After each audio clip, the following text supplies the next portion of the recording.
to this room. We keep forgetting what the name of this room is. Acadia? Acadia. Yeah. Got it. All right, welcome back.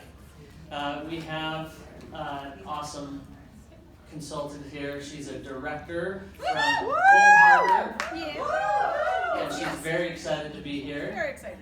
And she says she'd rather be singing to you than presenting. Performing was the word.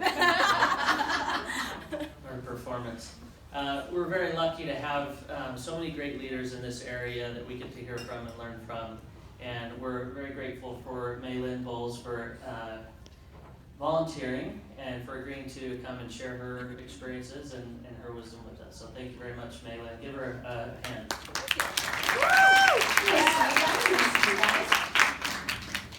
I'm going to give a content warning right now. I'm terrified I'm going to slip out with words that are not age appropriate because I am an automotive mechanic. I am a licensed red seal technician. I have been in the industry now for 7 years. Yep. So in our industry, we're encouraged that if we get hurt, if we get frustrated, it's just a descriptive word, so I'm going to try my best, but I just want to give some warning. I have been with Scentsy now for about 4 years. It'll be 5 years this November. I am a director. I have an upcoming wedding in August to my fiance who we've been dating since we were 15 years old. What else we got here?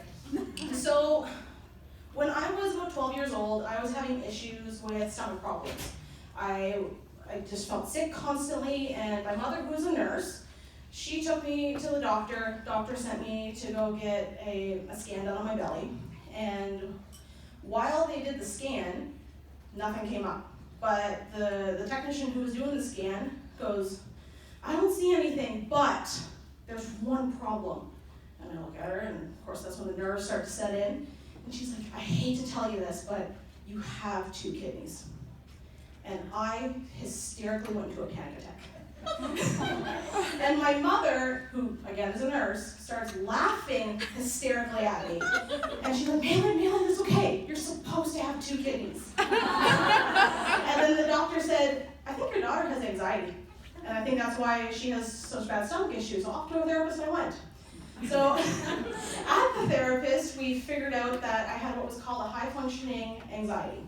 So a lot of people always see me as detail-oriented, outgoing, active, super helpful, and hardworking. I perform well under pressure, and I'm very loyal.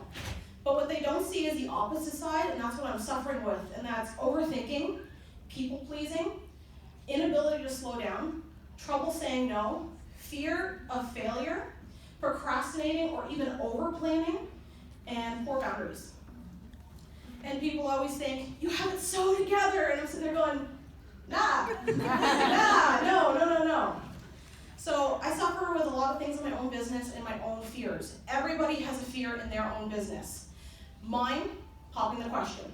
I feel like if I ask somebody to join Scentsy, it's the end of the world. I just ruined their life. And I know, I've been on trips. I've been to California. I've been to Kansas City that I had earned for free. I know what is possible. I have seen the income potential. And then me just saying, you buy a lot of Scentsy, you should join. Freaking terrifying. I fear that I'm not a great sponsor. I fear that I'm not there enough for people. I don't know how to give them the proper information. I fear that I'm not able to help them. She's wrong, by the way. She's free. My other biggest fear is home parties. I shake, I get sick, I'm packing up, and I'm sitting there going, I can call in sick for my own home party, right? I understand. And phone calls, because my phone goes off, I look at it, no, look down, and then I listen to it vibrate. I won't press the ignore button, because then I know the other person on the end knows I pressed the ignore button. And I'll sit there and let that ring, and I'll look at it, and then it stops ringing, and I pick up my phone and back on Facebook scroll and I go. And then I see the voicemail, and then I think, well, what if it's an emergency? What if somebody's dying? Listen to the voicemail. Nope, nobody's dying. It's okay. I can get a hold of them later.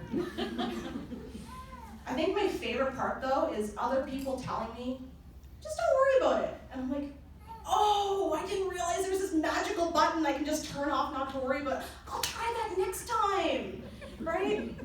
And I guarantee you, if I say something stupid up here, or I feel like it sounded stupid, I'm gonna be thinking about it for the rest of my life between 1 a.m. and 3 a.m. Guaranteed. All right, so some facts about fears is fear is a noun or a verb. It's an unpleasant emotion caused by the belief that someone or something is dangerous and likely to cause pain or is a threat. An acronym for fear is F for false, E for evidence, A for appearing, R for real. So false evidence appearing real. It's things we make up in our head that might not actually be something that's actually scary. It's the fight or flight response. And it's funny because the opposite of fears is curiosity and clarity. And can the bad what if actually turn into the good what if? Instead of me sitting here going, okay, what if on my wedding day I go down the stairs and I freaking fall?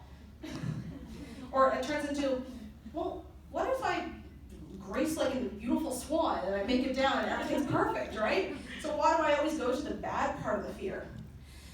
The number one type of fear is social situations, which is ironic because humans crave companionship. We want her to like me. I want you to like me. But at the same time, I'm like, no, don't want me friends with them. No, I don't want them to get to know me. 1 in 20 people have a social phobia. That's 20% of people who don't like people. And when I first joined Scentsy, my mother's contacted me, and she was the one that actually told me to go into direct sales. And she looked at me and goes, what are you doing? You don't like people. And I was like, I've tried. Like, I worked with men all my life. Like, I'm the only woman in my building. And, thank you. And socializing with them is so easy. Because I can call them a bad name, I can get into a fight with them at 8 a.m. in the morning, and by 9, everything's great. Right?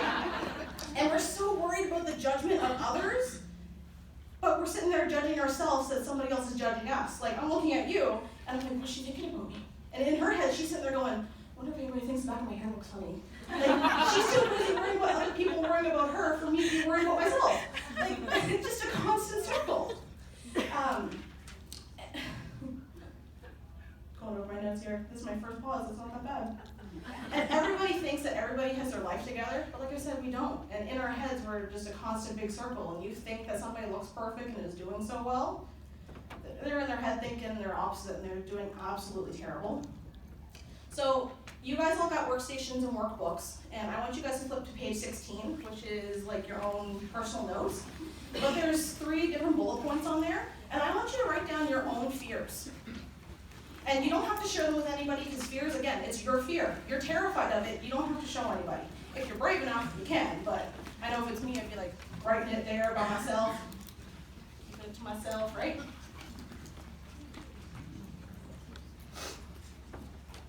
So some things of fears that are very common in this business is fear of parties, talking to strangers, events, just doing your first event or even applying for it, thinking I don't even know what to do. Live videos, selfies with your product, sharing your own joint story, because I guarantee you everybody in this room has a story, and whether you think it's powerful or not, it can be powerful to somebody else. Making flyers. Some people say, oh, I can't make flyers. I don't even want to try. But like we had discussed earlier this morning, you have the ability and the way to learn.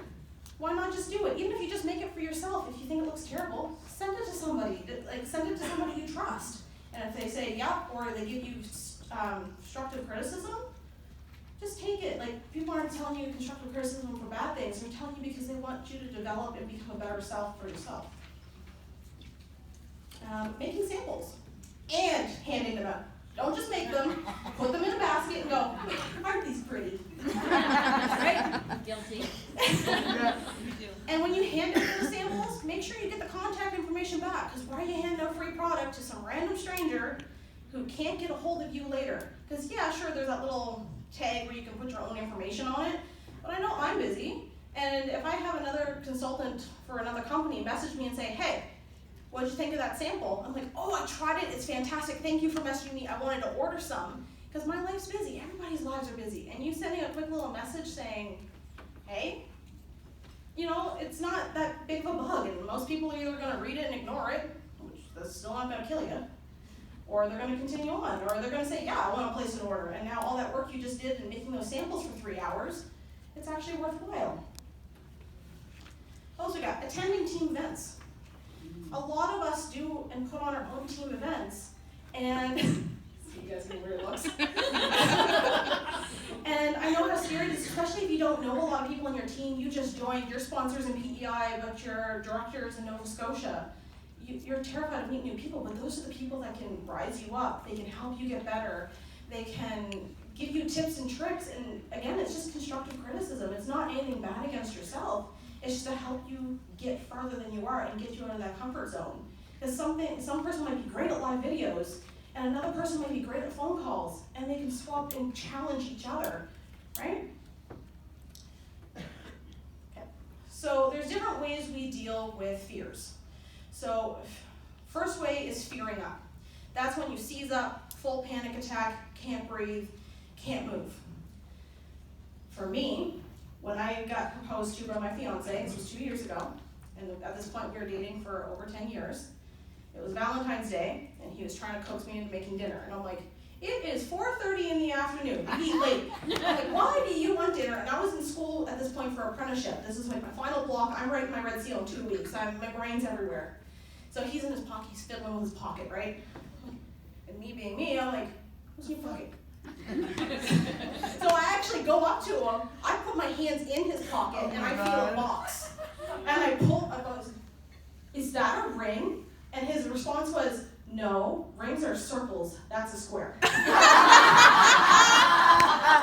then he now panics, and he goes into a fear up mode, which then he goes down on one knee. Meanwhile, I'm trying to pull him up, going, no, you can't. And I'm saying, you can't do this to me right now. And this is like months of me going, you got that ring yet?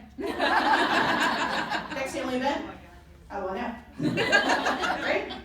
So I'm trying to pull him up because he caught me off guard. Like I said, I'm a planner. And that's not part of the plan today. We ain't doing this today. My plan is I'm going to study for my test that's coming up in 2 weeks.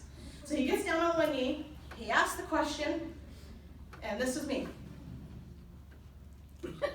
For 25 minutes. And the poor boy stayed on his knee the entire time.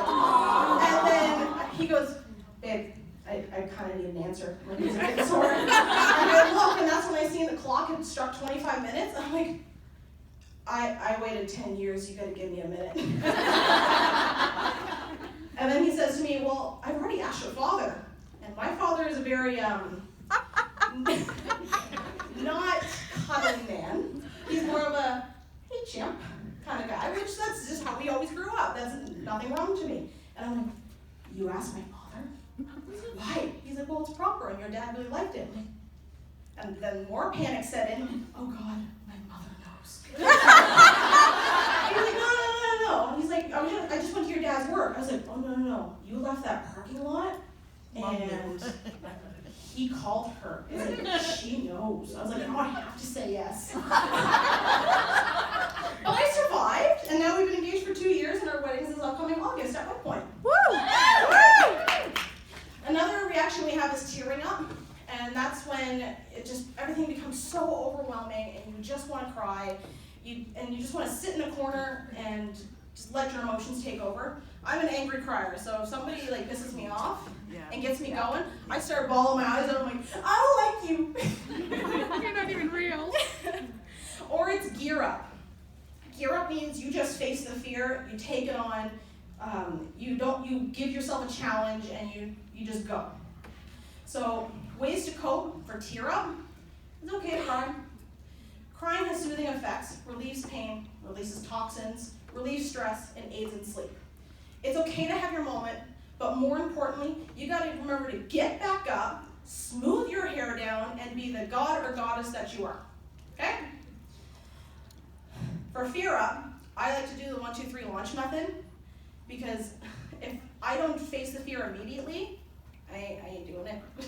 And that's literally in my head, I'm counting 1, 2, 3. When we had to get up on the stage earlier today, and directors would give our thing, I wasn't prepared for that. I didn't have notes. And you want me to come up with a whole sentence, right now, in front of, the rest of you guys? I felt like I was gonna have a freaking heart attack. But, walking up to the stage, I really didn't have a choice because it was a lineup and we're all pushing through. But walking up the stage, I was like, 1, 2, 3, just say it. And I remember saying it. I don't remember registering it in my ears, though. Right? Another way to deal with your fear ups is have a journal. Start at the very top and write what if, and go down. What if somebody says no? What if somebody says they're bothering me, or I'm bothering them? What if somebody yells at me? What if somebody says, oh, you're just another MLL person? And I find once I write everything down, and I look back and I focus on it, I realize there's still positive what if that can come out of it. What if I ask this person and they become my first director? What if I ask somebody who's a single mom and she can now take her kid to Disney World, right? We know the potential that's behind it, but it's up to them to find the potential themselves, but for us to guide them and show them where their potential could potentially be. Find a Scentsy friend who is not your sponsor. Find somebody that you can talk to on month end, who, when you're sitting there refreshing the workstation because you're this close to a promotion, you can talk to. Find somebody who you just heard no for the 30th time this week and you're trying so hard to talk to and tell them what's up. They might be able to suggest tips and tricks. Somebody who you guys can get together, make samples together. Like, it's really important because a lot of your family and friends, they don't get it. They don't know what it's like when you're sitting there going, oh my goodness, this girl, she's about to reach certified. Like, whoo, so exciting. Or you get your first recruit, you can't sleep that night. You're up all night, you're jittering, you're jiving, you're like, oh, the possibilities, you never know what can happen.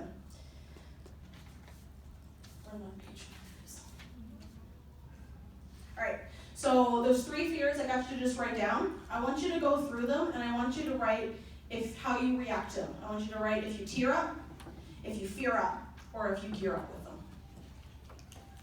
So my very first world tour, I geared up. When I had joined back in 2015, seeing World Tour on the workstation in the news tab, because I didn't really have a good relationship with my sponsor. I had to learn how to navigate the news tab by myself. I had to learn how to navigate the